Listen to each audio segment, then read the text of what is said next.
Hello students, നവദർശൻ്റെ പുതിയൊരു English ക്ലാസ്സിലേക്ക് എല്ലാവർക്കും സ്വാഗതം. ഇന്ന് നമ്മൾ 10th സ്റ്റാൻഡേർഡ് ഇംഗ്ലീഷ് ടെക്സ്റ്റിലെ പാർട്ട് 1ൻ്റെ അവസാനത്തെ ചാപ്റ്ററായ the danger of a single story ആണ് എടുക്കാൻ പോകുന്നത്. അപ്പോൾ ഇതൊരു സ്പീച്ചാണ്. ഈ സ്പീച്ച് പറഞ്ഞത് ടെഡ് എന്ന് പറഞ്ഞൊരു സ്പീച്ച് പ്ലാറ്റ്ഫോമിൻ്റെ വേദിയിലാണ്. അത് നമുക്കെപ്പോഴും ഈ പ്രസംഗം പറഞ്ഞ ആൾ ചിമമാൻഡ നങ്കൂസി അഡീച്ചിയെ തന്നെ പറഞ്ഞ പ്രസംഗം നമുക്ക് യൂട്യൂബിൽ അവൈലബിൾ ആണ്. അതിൻ്റെ ലിങ്ക് ഞാൻ നിങ്ങൾക്ക് തരാം. അത് എല്ലാവരും നിങ്ങളത് കണ്ടിരിക്കണം എന്നുള്ളതാണ് എനിക്ക് പറയാനുള്ളത്. അപ്പോൾ ചിമമാൻഡ നങ്കൂസി അഡീച്ചിയെ എന്ന നൈജീരിയൻ റൈറ്ററാണ്. 1977 റീസെൻ്റായിട്ട് ജനിച്ച ഒരു നൈജീരിയൻ നോവലിസ്റ്റാണ്, നോൺ ഫിക്ഷൻ റൈറ്ററാണ്, ഷോർട്ട് സ്റ്റോറി എഴുതുന്ന ഒരു സ്ത്രീയാണ്. ഇപ്പോൾ ഉള്ളവരിൽ ഏറ്റവും പ്രോമിനൻ്റ് ആയിട്ട് നിൽക്കുന്ന ഒരു യങ് ആംഗ്ലോഫോൺ ഓത്തറാണ് ആഫ്രിക്കൻ ലിറ്ററേച്ചറിൻ്റെ. അപ്പോൾ ചിമമാൻഡ നങ്കൂസി അഡീച്ചിയുടെ ഒരു പ്രസംഗമാണ് നമ്മളിപ്പോൾ പഠിക്കാൻ പോകുന്നത്. അതിൻ്റെ ഫുൾ വേർഷൻ ഇപ്പോഴും യൂട്യൂബിൽ അവൈലബിൾ ആണ്. അത് ഞാൻ നിങ്ങൾക്ക് ലിങ്കായിട്ട് തരുന്നതായിരിക്കും. Okay, so the danger of a single story. നമ്മളിപ്പോൾ സിംഗിൾ സ്റ്റോറിയുടെ ഡേഞ്ചർ എന്ന് പറഞ്ഞാൽ നമ്മൾ ആ ഫസ്റ്റ് കേൾക്കുമ്പോൾ നമുക്ക് മനസ്സിലാകുന്നതല്ല അതിൻ്റെ അർത്ഥം. ഇപ്പോൾ എന്തെങ്കിലും ഒരു കാര്യത്തെപ്പറ്റി നമുക്ക് എന്തെങ്കിലും ഒരു ഐഡിയ മനസ്സിൽ വന്നോ, അല്ലെങ്കിൽ എന്തെങ്കിലും ഒരു വായിച്ചതിൽ നിന്നോ ആരെങ്കിലും പറഞ്ഞ് കേട്ടതിൽ നിന്നോ ഒരു സംഭവത്തെ പറ്റിയോ ഒരാളെ പറ്റിയോ നമുക്കൊരു ഐഡിയ മനസ്സിൽ വന്നു, നമ്മൾ അതാണ് സത്യമെന്ന് മാത്രം വിചാരിക്കുന്നതിനെയാണ് ഈ danger of a single story, ഒരു വൺ സൈഡഡ് സ്റ്റോറി, അല്ലെങ്കിൽ ഒരു വശം മാത്രം മനസ്സിലാക്കുന്നതിൻ്റെ അപകടങ്ങൾ എന്നാണ് അഡീച്ചിയെ ഈ പ്രസംഗത്തിൽ പറയുന്നത്. അപ്പോൾ നമുക്ക് അതിൻ്റെ ഒരു ഇൻട്രൊഡക്ഷൻ വായിച്ചു നോക്കാം. How do you observe the world around you? How do values and practices vary across cultures? Our false assumptions about others can often lead to stereotypes and unfair judgments about individuals or groups. Stereotypes and biases can affect our lives. Understanding cultural differences can help one see things from a different point of view and develop greater understanding. Let's see what Chimamanda Ngozi Adichie tells us in her enlightening speech, The Danger of a Single Story.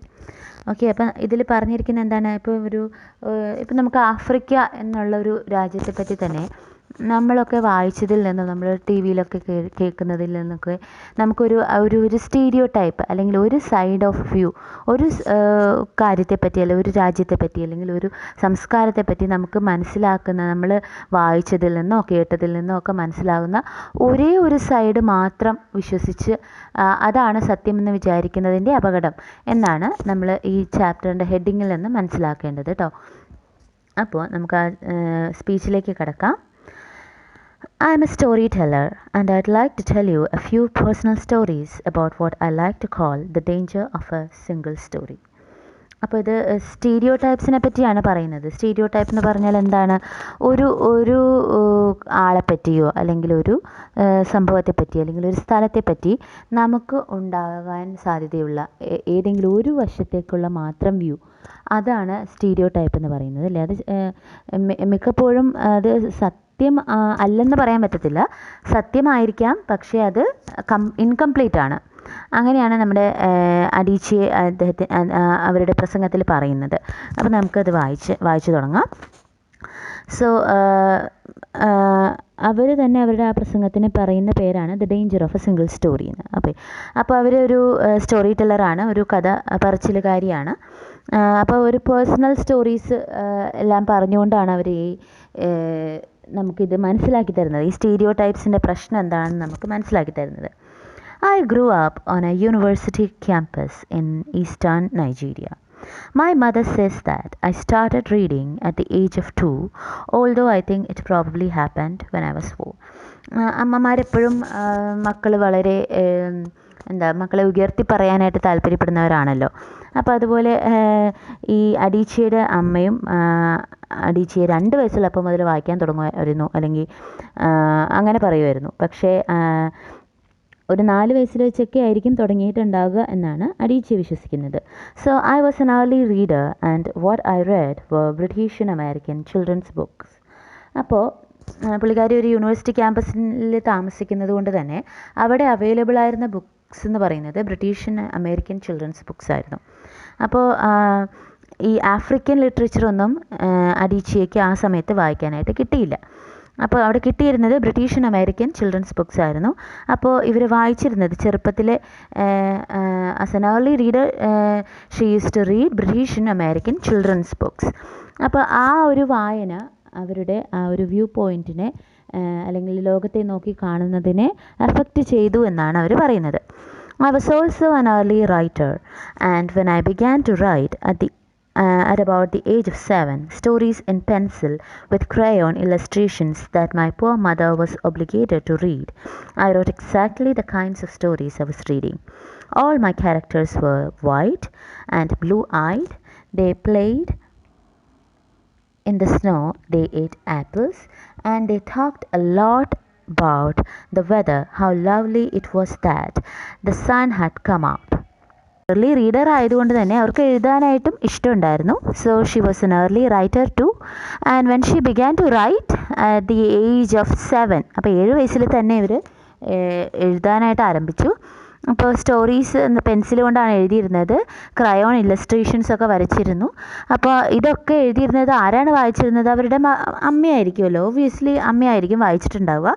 അപ്പോൾ obligated to read എന്ന് പറഞ്ഞിട്ടുണ്ടെങ്കിൽ നിർബന്ധപൂർവ്വം വായിക്കാനായിട്ട് കൊടുത്തിരുന്നു, അല്ലെങ്കിൽ അവരുടെ duty ആയിരുന്നു അത് വായിക്കുക എന്നുള്ളത്. അപ്പോൾ അവരത് വായിച്ച് അതിൻ്റെ ഇംപ്രഷൻസൊക്കെ പറയുമായിരുന്നു. I rote exactly the kinds of stories I was reading. അപ്പോൾ ഈ കുട്ടിക്ക് വായിക്കാൻ കിട്ടിയിരുന്നത്, കുട്ടിയായിരുന്ന ചിമമാണ്ട നങ്കോസി അഡീച്ചിയയ്ക്ക് വായിക്കാൻ കിട്ടിയിരുന്ന ബുക്സ് എന്ന് പറയുന്നത് ബ്രിട്ടീഷ് അമേരിക്കൻ വ്യൂ പോയിൻറ്റിലുള്ള ബുക്സ് ആയിരുന്നു. അതുകൊണ്ട് അതുപോലത്തെ കഥകളാണ് ഇവർ എഴുതിയിരുന്നത്. All my characters were white and blue ഐഡ്.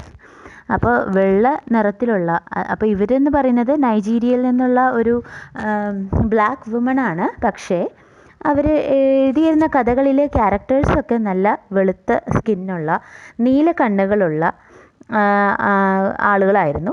They played in the snow. Snow എന്ന് പറഞ്ഞാൽ നൈജീരിയയിൽ അങ്ങനെ മഞ്ഞൊന്നും ഉള്ള സ്ഥലമല്ല അല്ലേ. പക്ഷേ അമേരിക്കയിലും ഈ യൂറോപ്യൻ കൺട്രീസിലൊക്കെ മഞ്ഞുണ്ട്. അപ്പോൾ അവർ കളിച്ചിരുന്നതൊക്കെ മഞ്ഞിലായിരുന്നു. അപ്പോൾ അതുപോലെ തന്നെയാണ് ഈ കുട്ടി എഴുതിയിരുന്ന കഥകളിലെ ആളുകളും മഞ്ഞിൽ കളിച്ചിരുന്നു. ആൻഡ് ദേ ഏറ്റ് ആപ്പിൾസ്.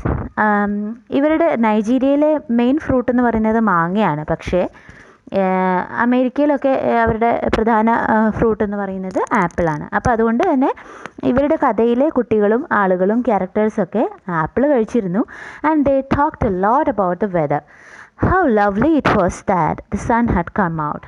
അപ്പോൾ എന്താണ്, ഈ മഞ്ഞുള്ള രാജ്യങ്ങളിലൊക്കെ സൂര്യൻ വല്ല കാലത്തൊക്കെ പുറത്ത് വന്ന് നല്ല വെയിലൊക്കെ കിട്ടാറുള്ളൂ. അപ്പോൾ അവർ they use to talk about weather a lot. ഈ വെസ്റ്റേണേഴ്സിൻ്റെ ഒരു എന്താ പറയുക, ഒരു സ്മോൾ ടോക്ക് എന്ന് പറയുന്നത് തന്നെ വെദറിനെ പറ്റി പറയുന്നതാണ്. അപ്പോൾ അതുകൊണ്ട് തന്നെ അത് വായിച്ചിരുന്ന അഡീച്ചിയെ എഴുതിയിരുന്ന കഥകളിലും അങ്ങനെയൊക്കെ തന്നെയായിരുന്നു അവരെഴുതിയിരുന്നത്. So but I had never been outside Nigeria. പക്ഷേ ഇവർക്ക് നൈജീരിയയിൽ നിന്ന് പുറത്തേക്ക് പോയൊരു എക്സ്പീരിയൻസ് ഒന്നും ഉണ്ടായിരുന്നില്ല. പക്ഷേ നൈജീരിയയിൽ അവർ കാണാത്ത കാര്യങ്ങളായിരുന്നു അവർ എഴുതിയിരുന്നതെന്നുള്ളതാണ് നമ്മൾ മനസ്സിലാക്കിയെടുക്കേണ്ടത്. We didn't have snow, we ate mangoes, and we never talked about the weather because there was no need to. കാരണം എന്താണ്, അവിടെ ഫുൾ ടൈം സൺ ഉള്ളതാണ്, വളരെ ചൂടുള്ള കാലാവസ്ഥയുള്ള സ്ഥലമാണ് നൈജീരിയ എന്ന് പറയുന്നത്. നമ്മുടെ കേരളത്തിലേക്ക് പോലെ തന്നെയാണ്. നമ്മൾ സൂര്യൻ പുറത്ത് വന്നു എന്ന് കരുതി ഹാ ഹാ എന്നൊന്നും പറയാറില്ല അല്ലേ. സൂര്യൻ ആക്ച്വലി വളരെ വെയിൽ വരുന്ന സമയം നമുക്ക് അത്ര ഇഷ്ടമുള്ള കാര്യമൊന്നുമല്ല. അപ്പോൾ അതുപോലെയാണ്. പക്ഷേ വെസ്റ്റേണേഴ്സിൻ്റെ കാര്യം അങ്ങനെയല്ല. മഞ്ഞുള്ള സമയത്ത് വളരെ തണുത്തിരിക്കുമ്പോൾ സൂര്യനെ കാണുക എന്ന് പറയുന്നത് ഒരു പ്ലസൻറ്റ് ഫീലിംഗ് ആണ്. അതുകൊണ്ടാണ് അവരെപ്പോഴും വെദറിനെ പറ്റി പറയുന്നത് തന്നെ. അപ്പോൾ അതാണ് പറയുന്നത്. So what this shows I think is how impressionable and vulnerable we are in the face of a story, particularly as children. അപ്പോൾ ഈ കുട്ടിയായിരുന്ന അഡീച്ചിയെ വായിച്ചിരുന്ന സ്റ്റോറികൾ അവരെത്രത്തോളം ഇൻഫ്ലുവൻസ് ചെയ്തു എന്നുള്ളതാണ് അവർ പറയുന്നത്. അപ്പോൾ ഇവർ എഴുതിയിരുന്ന കഥകളിലൊക്കെ ഈ വൈറ്റ് ലൈഫാണ് കാണിച്ചുകൊണ്ടിരുന്നത്. അപ്പോൾ അതാണ് നമ്മൾ എത്രത്തോളം ഇംപ്രഷനബിളാണ്, എത്രത്തോളം വൾണറബിളാണ് എന്നുള്ളത് കാണിക്കുകയാണ്. നമ്മൾ എന്ത് വായിക്കുന്നോ അല്ലെങ്കിൽ നമ്മൾ എന്ത് മനസ്സിലാക്കുന്നോ അതാണ് നമ്മളായിത്തീരുന്നത് അല്ലേ. അതാണ് എന്തിനെപ്പറ്റി നമ്മുടെ ഒരു കാഴ്ചപ്പാട് രൂപീകരിക്കുന്നത് നമ്മൾ കേൾക്കുന്നതും കാണുന്നതുമായിട്ടുള്ള കാര്യങ്ങളാണ്. Because all I had red were books in which characters were foreign, I had become convinced that books by their very nature had to have foreigners in them and had to be about things with which I could not personally identify. അപ്പോൾ ഇങ്ങനെ ഒരു എന്താ പറയുക, ഒരു black woman ആയിട്ട് ഈ കഥകൾ എഴുതുമ്പോൾ കഥകളിലുള്ളവരൊക്കെ നല്ല വെള്ള നിറമുള്ളവരും നീല കണ്ണുകളുള്ളവരും ഒക്കെ ആവുമ്പോൾ നമുക്ക് പേഴ്സണലി അല്ലെങ്കിൽ അവർക്ക് അഡീച്ചയ്ക്ക് പേഴ്സണലി ഐഡൻറ്റിഫൈ ചെയ്യാൻ പറ്റാത്ത, അല്ലെങ്കിൽ എൻ്റെ ഒരു കഥ എന്നോട് ചേർന്ന് നിൽക്കുന്ന ഒരു കഥ എന്നൊന്നും പറയാൻ പറ്റാത്ത രീതിയിലുള്ള കഥകളാണ് ഇവർക്ക് വായിക്കാൻ കിട്ടിയിരുന്നതും ഇവർ എഴുതിയിരുന്നതും. അപ്പോൾ നമ്മൾ എത്രത്തോളം ഇംപ്രഷനബിൾ ആണ് എന്നുള്ളതാണ് അതിൽ കാണിക്കുന്നത്. പക്ഷേ ഇവർ വായിച്ചിരുന്ന ബുക്സ് വെച്ചിട്ട് ഇവർക്ക് മനസ്സിലായത് കഥ എഴുതുമ്പോൾ അല്ലെങ്കിൽ ഒരു കഥയിൽ എപ്പോഴും ഫോറിനേഴ്സ് ആയിരിക്കണം ഉണ്ടായിരിക്കേണ്ടത് എന്നുള്ള ഒരു ചിന്തയായിരുന്നു നമ്മുടെ ചിമമാണ്ട നഗൂസി അഡീച്ചയ്ക്ക് ഉണ്ടായിരുന്നത്. Okay, so now things changed when I discovered African books. അപ്പോഴാണ് അവർക്ക് കുറച്ച് ആഫ്രിക്കൻ ബുക്സ് വായിക്കാൻ കിട്ടിയത്. There weren't many of them available, and they weren't quite as easy to find as the foreign books. But when I read Chinua Achebe and Kamara Lei, I realized that people like me, girls with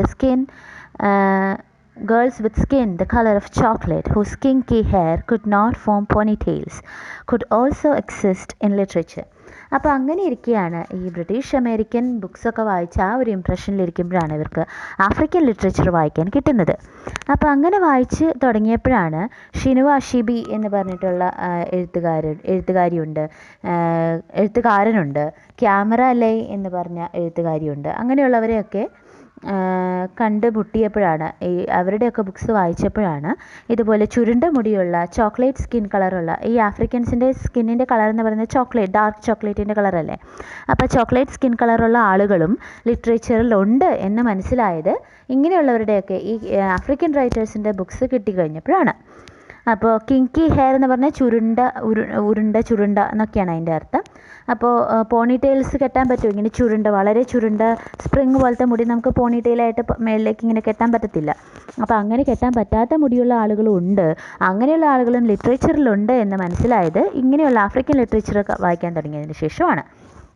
I started to write about things I recognized. അപ്പോൾ ഈ African literature ഇവരെ നല്ലോണം സ്വാധീനിച്ചു. അപ്പോൾ അവർ വീണ്ടും അവർക്ക് identify ചെയ്യാൻ പറ്റുന്ന ക്യാരക്ടേഴ്സുള്ള കഥകൾ എഴുതാനായിട്ട് തുടങ്ങി. I loved the American and British books I read. They stirred my imagination and opened up new worlds for me. But African writers saved me from having a single story of what books are. അപ്പോൾ ഇവർ വിചാരിച്ചിരുന്നത് എന്താണ്, ആദ്യം വായിച്ചിരുന്ന books എന്ന് പറയുന്നത് ഈ American British books ആയിരുന്നത് കൊണ്ട് തന്നെ ഇവരുടെ ഒരു വ്യൂ പോയിൻ്റ് എന്ന് പറഞ്ഞാൽ ലിറ്ററേച്ചർ എന്ന് പറഞ്ഞാൽ വെളുത്ത സ്കിന്നുള്ളവരും നീലക്കണ്ണുകളുള്ളവരെ പറ്റിയുള്ള കഥകളുമാണെന്നാണ് ഇവർ വിചാരിച്ചിരുന്നത്. ആഫ്രിക്കൻ ലിറ്ററേച്ചർ വായിക്കാൻ തുടങ്ങിയതിന് ശേഷമാണ് ഇവർക്ക് മനസ്സിലായത് നമ്മളെപ്പോലെ അല്ലെ എന്നെപ്പോലെയുള്ള ആളുകളും ഈ ലിറ്ററേച്ചറിലുണ്ട്, ഇങ്ങനെയുള്ളവരും ലിറ്ററേച്ചറിൽ എക്സിസ്റ്റ് ചെയ്യുന്നുണ്ട് എന്നിവർ മനസ്സിലായത് അപ്പോഴാണ്. അപ്പോൾ ഈ ആഫ്രിക്കൻ ലിറ്ററേച്ചർ വായിക്കാൻ തുടങ്ങിയപ്പോൾ കുറച്ചുകൂടി ഇവർക്ക് എന്താ പറയുക, ഈ ലിറ്ററേച്ചറിനെ പറ്റി ഒരു വൈഡർ നോളജ് കിട്ടി. ആൻഡ് ഓൾസോ ഈ അമേരിക്കൻ ബ്രിട്ടീഷ് ബുക്സ് വായിച്ചത് മോശമാണെന്നല്ല, അതും അവരുടെ ഇമാജിനേഷനെ ഒരുപാട് ഹെൽപ്പ് ചെയ്തിട്ടുണ്ട്. സ്റ്റിർഡ് എന്ന് പറഞ്ഞിട്ടുണ്ടെങ്കിൽ നമ്മളെ എന്താ പറയുക, നന്നായിട്ട് ഇമാജിനേഷനെ ഒന്ന് ഷേക്ക് ചെയ്ത് അല്ലെങ്കിൽ ഒന്ന് ഉത്തേജിപ്പിച്ചു എന്നൊക്കെയാണ് അതിൻ്റെ അർത്ഥം. അപ്പോൾ അങ്ങനെയുള്ള ബുക്സ് വായിച്ചതുകൊണ്ട് എനിക്ക് അങ്ങനെ കുറേ ഇമാജിനേഷൻസൊക്കെ കിട്ടി.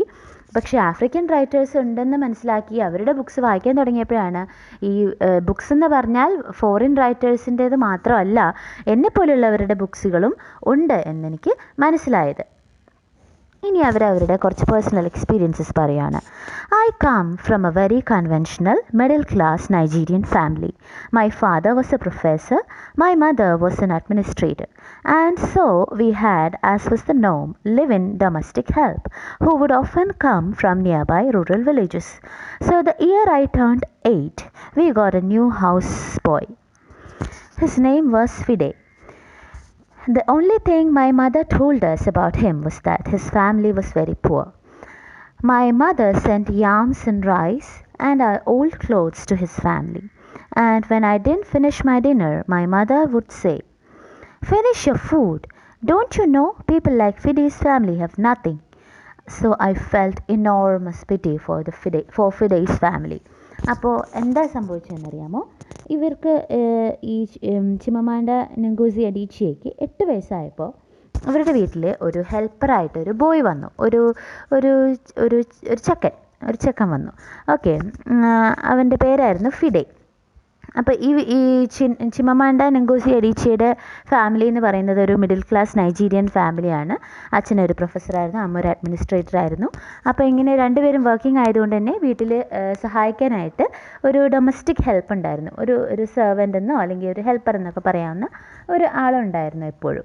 അപ്പോൾ അങ്ങനെ 8 വയസ്സുള്ളപ്പോൾ അഡീച്ചിയയ്ക്ക് 8 വയസ്സുള്ളപ്പോൾ വന്നതാണ് ഫിഡെ എന്ന് പറഞ്ഞ കുട്ടി. അപ്പോൾ ഈ കുട്ടി എന്ന് പറയുന്നത് അടുത്തുള്ളൊരു ഗ്രാമത്തിൽ നിന്നുള്ള കുട്ടിയായിരുന്നു. അപ്പോൾ ഈ അഡീച്ചിയുടെ അമ്മ ഇവരോട് പറഞ്ഞത് എന്താണ്, ഫിഡയുടെ ഫാമിലി എന്ന് പറയുന്നത് വളരെ ദാരിദ്ര്യത്തിൽ കഴിയുന്നൊരു ഫാമിലിയാണ്. അപ്പോൾ ഇവരുടെ മനസ്സിൽ ഈ ഫിഡേനോട് വളരെ സഹതാപം തോന്നാനായിട്ട് അത് കാരണമായി. അപ്പോൾ ഭക്ഷണമൊക്കെ കഴിക്കുമ്പോഴത്തേക്കും മുഴുവനും ഭക്ഷണം കഴിച്ചില്ലെങ്കിൽ അമ്മ ഇങ്ങനെ പറയുമായിരുന്നു, ഫിഡയുടെ ഫാമിലിയിൽ ഒന്നും കഴിക്കാനില്ല, നിനക്ക് ഇങ്ങനെ ഇത്രയൊക്കെ ഉണ്ടായിട്ടാണെന്നൊക്കെ പറഞ്ഞ് ചീത്തയൊക്കെ പറയുമായിരുന്നു. അപ്പോൾ എന്താണ് മനസ്സിലാക്കേണ്ടത്? അപ്പോൾ ഇവരുടെ മനസ്സിൽ ഫിഡേനെ പറ്റിയുള്ള ചിത്രം എന്ന് പറഞ്ഞാൽ എന്താണ്, ഒരു വളരെ ദാരിദ്ര്യം പിടിച്ച ഫാമിലി എന്ന് മാത്രമേ അറിയാൻ പാടുള്ളൂ, വേറെ ഒന്നും ഇവർക്ക് അറിയില്ല. അപ്പോൾ അങ്ങനെയാണ് ഇവരുടെ വ്യൂ പോയിൻ്റ് ക്രിയേറ്റ് ആയത്. Then one Saturday we went to his village to visit and his mother showed us a beautifully patterned basket of dyed raffia that his brother had made. അപ്പോൾ എന്താ സംഭവിച്ചത്, ഒരു ദിവസം ഒരു ശനിയാഴ്ച ഇവർ ഫിഡയുടെ വില്ലേജിലേക്ക് പോയി ഫാമിലിയിൽ ഉള്ളവരെയൊക്കെ കണ്ടു.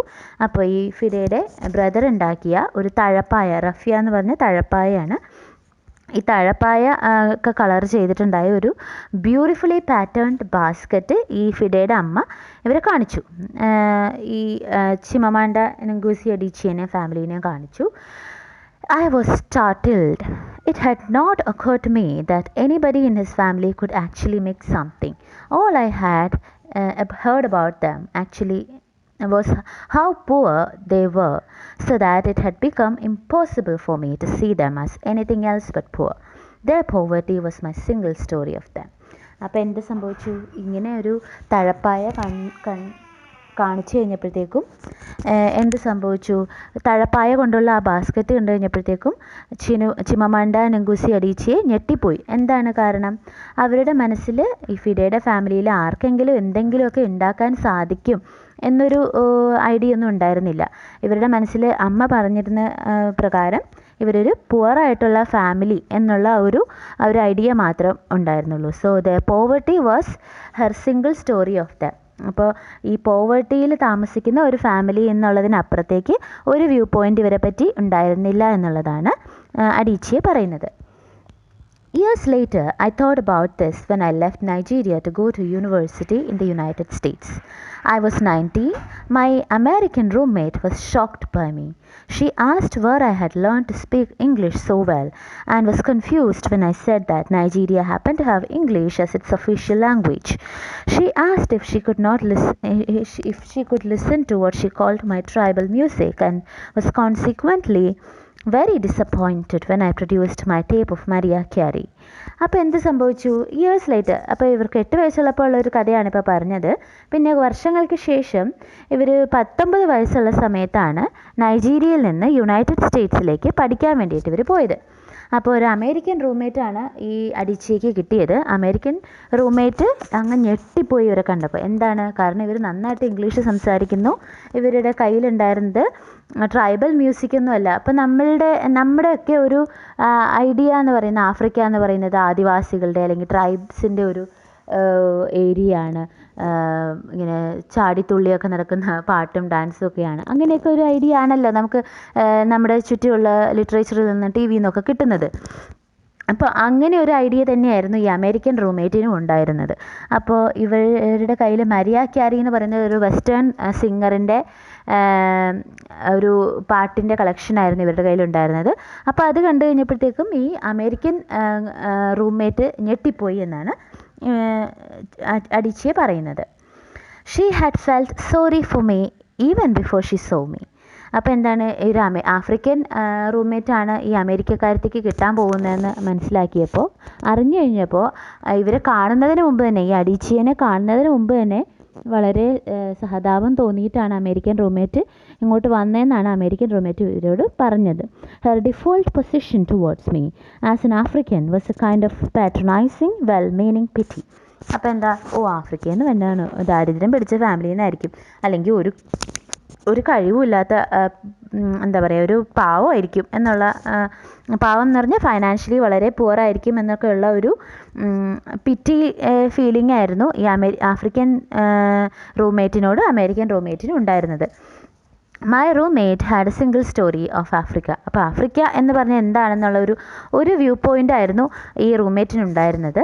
In this single story there was no possibility of Africans being similar to her in any way, no possibility of feelings more complex than pity, no possibility of a connection as human equals. അപ്പോൾ എന്താ, എന്നെപ്പോലെ തന്നെയുള്ളൊരു മനുഷ്യ സ്ത്രീയാണ്, അല്ലെങ്കിൽ ഒരു human being ആണ് ആഫ്രിക്കയിൽ നിന്ന് വരുന്നത്, എന്നെപ്പോലെ തന്നെയുള്ള ഫീലിങ്സും എന്നെപ്പോലെയുള്ള വ്യൂ പോയിൻറ്റ്സും ഉള്ള ഒരാളാണ് വരുന്നതെന്നുള്ള ആ ഒരു സത്യം മനസ്സിലാക്കാനായിട്ട് ആ അമേരിക്കൻ റൂംമേറ്റിന് കഴിഞ്ഞിരുന്നില്ല. കാരണം എന്തുകൊണ്ടാണ്, അത് അമേരിക്കൻ റൂംമേറ്റിൻ്റെ ഒരു കുഴപ്പമാണോ? അല്ല, അവർക്ക് കിട്ടുന്ന ആ ഒരു മറ്റുള്ളവരിൽ നിന്നും, മാധ്യമങ്ങളിൽ നിന്നും അല്ലെങ്കിൽ സോഷ്യൽ മീഡിയയിൽ നിന്നും ഒക്കെ കിട്ടുന്ന ആ ഒരു ഇംപ്രഷൻ അങ്ങനെ ആയിരുന്നത് കൊണ്ടാണ് അവരങ്ങനെ ചിന്തിച്ചത്. I must say that before I went to the US, I didn't consciously identify as African. But in the US, whenever Africa came up, people turned to me. I did come to embrace this new identity, and in many ways I think of myself as now as African, although I still get quite irritable when Africa is referred to as a country. അപ്പോൾ എന്താ പറയുന്നത്, അപ്പോൾ ഈ അമേരിക്കയിലേക്ക് പഠനത്തിനായി പോകുന്നതിന് മുമ്പ് ഞാനൊരു ആഫ്രിക്കനാണ്, അല്ലേ എൻ്റെ എത്നിസിറ്റി ഇതാണ് എന്നൊരു ബോധമൊന്നും ഈ അഡീച്ചിയയ്ക്ക് ഉണ്ടായിരുന്നില്ല എന്നാണ് അവർ പറയുന്നത്. അപ്പോൾ അവിടെ ചെന്ന് കഴിഞ്ഞപ്പോഴത്തേക്കാണ് ആഫ്രിക്ക എന്നുള്ളതിൻ്റെ എന്ത് കാര്യം കേട്ടാലും എല്ലാവരും അഡീച്ചിയനെ നോക്കും. അപ്പോൾ അങ്ങനെ ഒരു ഫീലിംഗ്, ആഫ്രിക്ക എന്ന് പറഞ്ഞാൽ അഡീച്ചിയാണ് എന്നുള്ള ആ ഒരു ഇംപ്രഷനാണ് മറ്റുള്ളവർക്ക് ഉണ്ടായിരുന്നതെന്ന് പറയുന്നു. അപ്പോൾ ആഫ്രിക്കയെ ഒരു രാജ്യം മാത്രമായിട്ട് ആരെങ്കിലും പോയിൻ്റ് ഔട്ട് ചെയ്യുമ്പോൾ, അല്ലെങ്കിൽ ആഫ്രിക്ക എന്ന് പറയുന്നത് മാത്രമാണ് ഒരു രാജ്യം എന്നുള്ള രീതിയിലൊക്കെ പോയിൻ്റ് ഔട്ട് ചെയ്യുമ്പോഴത്തേക്കും അഡിച്ചയ്ക്ക് അത് ഇഷ്ടപ്പെടാറുമില്ല. I began to understand my roommate's opinion. My roommate's response to me. If I had not grown up in Nigeria, and if all I knew about Africa were from popular images, I too would think that Africa was a place of beautiful landscape, beautiful animals, and incomprehensible people, unable to speak for themselves and wanting or waiting to be saved by a kind white foreigner. അപ്പോൾ എന്താണ്, ഞാനിപ്പോൾ നൈജീരിയയിൽ ജനിച്ചില്ലായിരുന്നെങ്കിൽ, ഞാനിപ്പോൾ US തന്നെ ജനിച്ചു വളർന്ന ഒരാളാണ് എന്നുണ്ടെങ്കിൽ, ആഫ്രിക്കയെ പറ്റി എൻ്റെ ഐഡിയ എന്ന് പറയുന്നത് ഫസ്റ്റ് ഹാൻഡ് എക്സ്പീരിയൻസ് അല്ലല്ലോ, മറ്റുള്ളവർ പറയുന്നതും ഈ പോപ്പുലർ ഇമേജസിൽ നിന്നൊക്കെ കിട്ടുന്ന ഐഡിയ ആയിരിക്കും. അപ്പോൾ ഞാനും എൻ്റെ അമേരിക്കൻ റൂംമേറ്റിനെ പോലെ തന്നെ എന്നെപ്പറ്റി ചിന്തിച്ചാനേ എന്നാണ് നമ്മുടെ അഡീച്ചിയെ പറയുന്നത്. I would see Africans in the same way that as a child had seen Fide's family. അപ്പോൾ ഫിഡെ എന്ന് പറയുന്ന നമ്മുടെ ഡൊമസ്റ്റിക് ഹെൽപ്പർ ബോയിനെ കണ്ടിരുന്നത് പോലെ തന്നെ ആയിരിക്കും ഞാനും ഈ ആഫ്രിക്കയെ കാണാനായിട്ട് സാധ്യത എന്നാണ് അഡീച്ചിയെ പറയുന്നത്.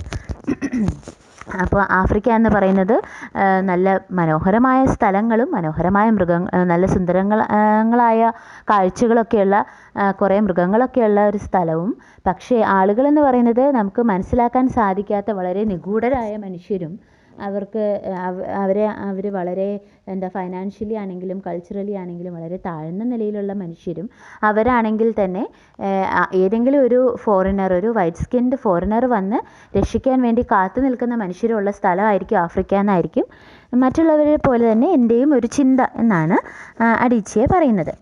I began to realize that my American roommate must have throughout her life seen and heard different versions of this single story. A professor once told me that my novel was not authentically African. I did not know what African authenticity was. The professor told me that my characters were too much like him, an educated and middle-class man. My characters drove cars, they were not starving, therefore they were not authentically African. അപ്പോൾ ആ ഒരു പ്രൊഫസറിൻ്റെ കാഴ്ചപ്പാടാണ് നമ്മളോട് പറയുന്നത് അഡീച്ചയുടെ novels അല്ലെങ്കിൽ short സ്റ്റോറീസൊക്കെ വായിച്ചിട്ട് ഈ നമ്മുടെ പ്രൊഫസർ പറഞ്ഞത് എന്താണെന്ന് അറിയാമോ? അത് ശരിക്കും ഒത്തൻറ്റിക്കലി ഒരു ആഫ്രിക്കൻ നോവലല്ല നിങ്ങൾ എഴുതുന്നത് എന്നാണ് അഡീച്ചയോട് ഈ പ്രൊഫസർ പറഞ്ഞത്. അപ്പോൾ എന്തുകൊണ്ടാണ് കാരണം എന്ന് ഇവർ അന്വേഷിച്ചപ്പോൾ മനസ്സിലായത് ഈ ആഫ്രിക്കയിലുള്ളവരൊക്കെ പട്ടിണി കിടക്കുകയാണ് എന്നുള്ളൊരു ഐഡിയോളജിയാണ് ആ പ്രൊഫസറിനുണ്ടായിരുന്നത്. അപ്പോൾ ഇവരുടെ ഈ അഡീച്ചയുടെ നോവലിലുള്ളവർ കാറൊക്കെ ഓടിച്ച് നടക്കുന്ന സാധാരണ മനുഷ്യരെ പോലെയുള്ളവരായിരുന്നു. അപ്പോൾ ഈ ആഫ്രിക്കൻ ഒത്തൻറ്റിസിറ്റി എന്ന് പറയുന്നത് അവരൊക്കെ പട്ടിണി കിടക്കുന്ന വളരെ പ്രിമിറ്റീവായിട്ടുള്ള ആളുകളായിരിക്കും എന്നുള്ള ആ ഒരു സിംഗിൾ സ്റ്റോറിയാണ് പ്രൊഫസർക്ക് ആഫ്രിക്കയെ പറ്റി ഉണ്ടായിരുന്നത്. അപ്പോൾ അതുകൊണ്ടാണ് അങ്ങോട്ട് പറഞ്ഞത് ഇതൊരു ഒത്തൻറ്റിക്കലി ആഫ്രിക്കൻ നോവലല്ല, അല്ലെങ്കിൽ ഒത്തൻറ്റിക്കലി ആഫ്രിക്കൻ റൈറ്റിംഗ് അല്ല എന്ന് ഇവർ പറഞ്ഞത്. അപ്പോൾ ഈ പ്രൊഫസറിൻ്റെ സിംഗിൾ ഐഡിയ അബൌട്ട് ആഫ്രിക്ക എന്ന് പറയുന്നത് അതൊരു പോവർട്ടി മാത്രമുള്ള കൺട്രിയാണ്, അവിടെ ഉള്ളവർക്ക് ആർക്കും കാറൊന്നും ഓടിക്കാൻ അറിയത്തില്ല, അങ്ങനെ ഒരു ഇംപ്രഷനായിരുന്നു അവർക്കുണ്ടായിരുന്നത്. When I learned some years ago that writers were expected to have had really unhappy childhoods to be successful, I began to think about how I could invent horrible things my parents had done to me. But the truth is that I had a very happy childhood, full of laughter and love in a very close-knit family.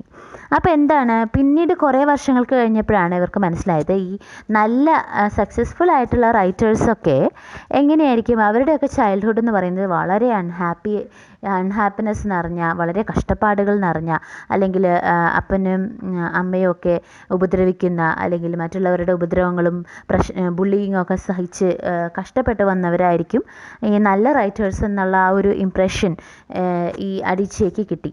അങ്ങനെ മറ്റുള്ളവർ ചിന്തിക്കുന്നു എന്ന് മനസ്സിലാക്കിയപ്പോൾ ഇവർക്ക് തോന്നി, എൻ്റെ ചെറുപ്പകാലത്തിൽ ഇങ്ങനെ എനിക്ക് ഉള്ള എക്സ്പീരിയൻസ് ഒന്നും ഉണ്ടായില്ലല്ലോ എന്ന് ഇവർ വിചാരിച്ചു.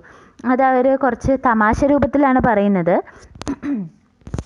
ഈ പാരൻസ് ഇവരുടെ വളരെ വെൽനിറ്റ് ഫാമിലി ആയിരുന്നു, എന്ന് വെച്ചാൽ വളരെ ചെറിയൊരു ഫാമിലി, അച്ഛനും അമ്മയും കുട്ടികളും അത് മാത്രമുള്ളൊരു ഫാമിലി ആയിരുന്നു.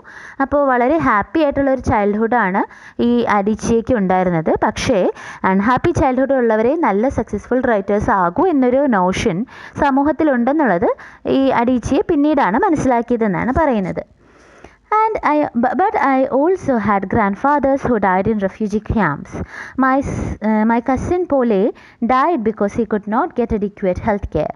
One of my closest friend, Okoloma, died in a plane crash because our fire trucks did not have water. I grew up under repressive military governments that devalued education so that sometimes my parents were not paid their salaries. അപ്പോൾ എന്താണ്, ഇവർക്ക് വളരെ സന്തോഷമുള്ളൊരു ചൈൽഡ്ഹുഡാണ് ഉണ്ടായിരുന്നതെന്ന് പറഞ്ഞു. അതിനോടൊപ്പം തന്നെ ഇവരുടെ grand fathers എന്ന് പറയുന്നത്, അല്ലെങ്കിൽ പൂർവികരെന്ന് പറയുന്നത്, റെഫ്യൂജി ക്യാമ്പിൽ മരിച്ചിട്ടുള്ള ഉള്ളൊരു ഫാമിലിയാണ് ഇവർ. പിന്നെ പോളെ എന്ന് പറഞ്ഞിട്ടൊരു കസിൻ ആവശ്യത്തിന് മതിയായ ചികിത്സ കിട്ടാതെ മരിക്കുകയുണ്ടായി. പിന്നെന്താണ്, ഒരു ഒക്ലോമ എന്ന് പറഞ്ഞിട്ടുള്ള ഒരു ഫ്രണ്ട് ഉണ്ടായിരുന്നു ഈ അഡീച്ചയ്ക്ക്. ഈ ഒക്ലോമ ഒരു പ്ലെയിൻ ക്രാഷിൽ മരിക്കാൻ കാരണം എന്താണ്, അവരുടെ ഫയർ ട്രക്കിൽ ഈ തീ കെടുത്താനായിട്ടുള്ള ആവശ്യത്തിന് വെള്ളം ഉണ്ടാവാത്തത് കൊണ്ട് പ്ലെയിൻ ക്രാഷിൽ മരിച്ച ഒരു ഫ്രണ്ട് ഉണ്ട് അഡീച്ചയ്ക്ക്. ഈ മിലിറ്ററി ഗവൺമെൻറ്റ്സ് ആയിരുന്നു ആഫ്രിക്കയിൽ നിലനിന്നിരുന്നത്. മിലിറ്ററി ഗവൺമെൻറ്റ്സ് എന്ന് പറഞ്ഞിട്ടുണ്ടെങ്കിൽ വിദ്യാഭ്യാസത്തിനൊന്നും വലിയ പ്രാധാന്യം കൊടുക്കാത്ത പ്രജകളെ അല്ലെങ്കിൽ ജനങ്ങളെ വളരെ അടിച്ചമർത്തി ഭരണം നടത്തുന്ന മിലിറ്ററി ഗവൺമെൻറ്. റിപ്രസീവ് എന്ന് പറഞ്ഞിട്ടുണ്ടെങ്കിൽ അടിച്ചമർത്തുക എന്നാണ്. അപ്പോൾ ഡിവാല്യൂഡ് എഡ്യൂക്കേഷൻ എന്ന് പറഞ്ഞാൽ എഡ്യൂക്കേഷന് വലിയ വാല്യൂ ഒന്നും കൊടുക്കാത്ത രീതിയിലുള്ള ഗവൺമെൻറ് ആയിരുന്നു അവർക്കുണ്ടായിരുന്നത്. അപ്പോൾ ചില സമയത്ത് പാരൻസിന് സാലറിയും കിട്ടിയിരുന്നില്ല. അപ്പോൾ അങ്ങനെയുള്ള സമയത്ത് എന്തായിരിക്കും, ഇവർക്ക് ഒബ്വിയസ്ലി കുറച്ചൊക്കെ ഒതുങ്ങിയൊക്കെ ജീവിക്കേണ്ടി വരും. ഫൈനാൻഷ്യലി കുറച്ച് പ്രശ്നങ്ങളൊക്കെ വന്ന സമയങ്ങളും ഉണ്ടായിട്ടുണ്ട്. All of these stories make me who I am. But to insist on only these negative stories is to flatten my experience and to overlook the many other stories that formed me. അപ്പോൾ ഇവരുടെ ജീവിതം എന്ന് പറയുന്നത് ഈ military ഗവൺമെൻറ്റിൻ്റെ കീഴിലുള്ള റിപ്രസീവായിട്ടുള്ള ആ ഒരു ജീവിതം മാത്രമാണോ? അല്ല. അവരുടെ ജീവിതം എന്ന് പറയുന്നത് വളരെ സന്തോഷകരമായ ഒരു ചൈൽഡ്ഹുഡും, വീട്ടിൽ സഹായിക്കാൻ ആളുണ്ടായിരുന്നു. ഇവർ വായിച്ചും പഠിച്ചുമൊക്കെയാണ് വളർന്നത്. നന്നായിട്ട് വിദ്യാഭ്യാസം ലഭിച്ച ഒരു സ്ത്രീയായിരുന്നു ഇവർ. അപ്പോൾ അങ്ങനെ നോക്കുകയാണെങ്കിൽ ഈ റിപ്രസീവ് ഗവൺമെൻറ്റിൻ്റെ കീഴിൽ വളർന്ന ഒരു കഷ്ടപ്പെട്ട ഒരു ജീവിതം നയിച്ച ഒരാളാണോ ഇവർ? അല്ല.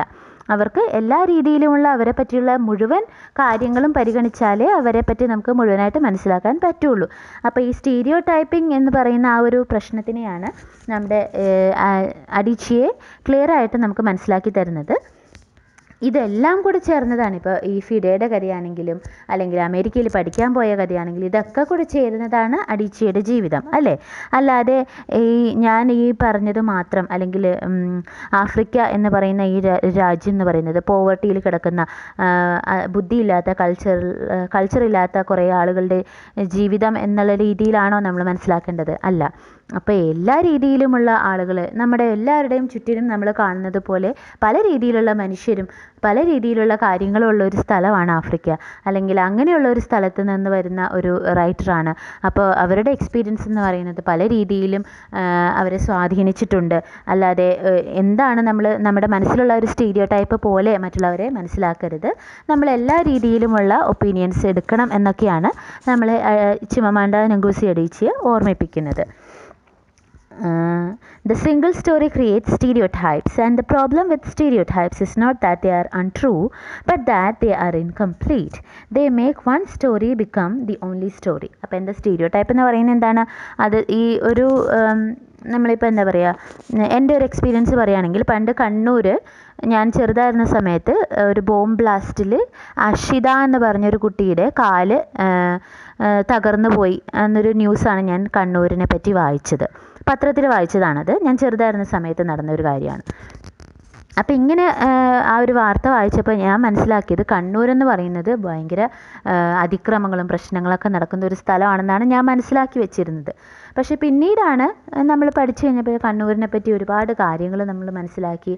അപ്പോൾ അവിടെയുള്ളവരുടെ സ്വഭാവം എനിക്ക് കണ്ണൂരിൽ നിന്നുള്ള ഫ്രണ്ട്സ് ഉണ്ടായിരുന്നു. അപ്പോൾ അങ്ങനെയൊക്കെ വന്നു കഴിഞ്ഞപ്പോഴാണ് ഞാൻ കണ്ണൂരെന്ന് പറയുന്നത് ആക്രമണത്തിൻ്റെയും ബോംബ് ബ്ലാസ്റ്റിൻ്റെയും ഒരു സ്ഥലമല്ല എന്ന് ഞാൻ മനസ്സിലാക്കിയത്. മനസ്സിലായില്ലേ? അപ്പോൾ നമ്മളെ ചുറ്റിനും നമ്മൾ കാണുന്നതും അല്ലെങ്കിൽ വായിക്കുന്നതും മാത്രമാണ് സത്യമെന്ന് വിചാരിക്കരുത്. അങ്ങനെ വിചാരിക്കുന്നതിനെയാണ് നമ്മൾ സ്റ്റീരിയോ ടൈപ്പ് എന്ന് പറയുന്നത്. അപ്പോൾ സ്റ്റീരിയോ ടൈപ്പിൻ്റെ പ്രശ്നം എന്താണ്? അത് മുഴുവനായിട്ടും സത്യമല്ല. അത് ഒരു സത്യത്തിൻ്റെ ഒരു ചെറിയ ഭാഗം മാത്രമാണ്. അപ്പോൾ മുഴുവനായിട്ട് മനസ്സിലാക്കാതെ ഒന്നിനെയും സ്റ്റീരിയോ ടൈപ്പ് ചെയ്യരുത് എന്നാണ് നമ്മുടെ ചിമമാണ്ട നങ്കൂസി അഡീച്ചി പറയുന്നത്. അപ്പോൾ ഇതാണ് നമ്മുടെ ഇന്നത്തെ ചാപ്റ്റർ എന്ന് പറയുന്നത്. അപ്പോൾ ഇതിൻ്റെ 9 ക്വസ്റ്റ്യൻസ് ഉണ്ട്. അത് നമുക്ക് സൂം ക്ലാസ്സിൽ ഡിസ്കസ് ചെയ്യാം. അപ്പോൾ ക്ലാസ് കേട്ടിരുന്ന എല്ലാവർക്കും നന്ദി. Thank you.